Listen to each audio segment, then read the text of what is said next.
আসসালামু আলাইকুম। আমি আজকে গরুর গোশ দিয়ে কসুরমুখী দিয়ে রেসিপি তৈরি করব।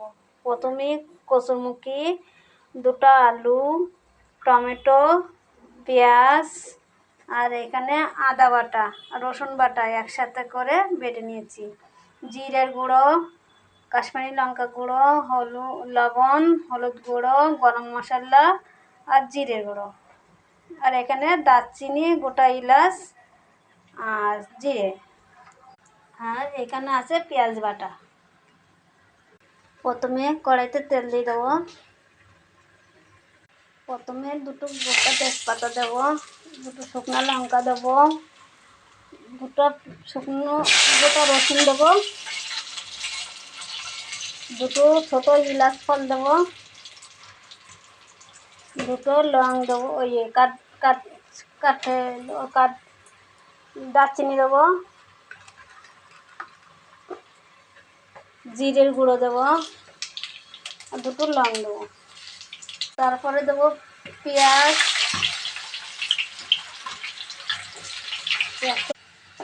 পেঁয়াজটা লাল লাল মতন ভাজা হয়ে গেছে।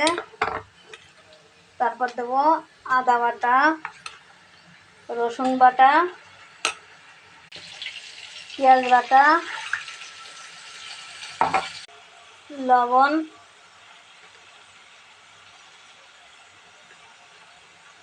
হলদির গুঁড়ো,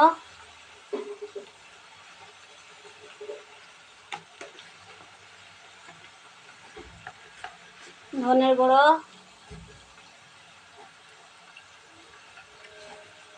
জিরের গুঁড়ো,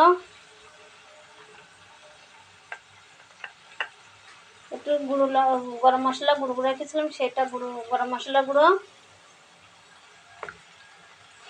কাশ্মীরি লঙ্কার গুঁড়ো। মশলাটা কষানো হয়েছে, কি সুন্দর তেল ছেড়ে দিয়েছে।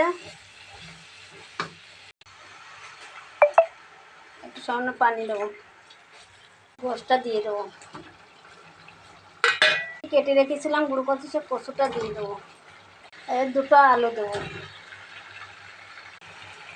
এবার টমেটোগুলো দিয়ে দেবো। এবার কষাই নেওয়া হয়ে গেছে, এবার ঝোলের পানি দেবো। এই ঝোলের পানি দিয়েছি।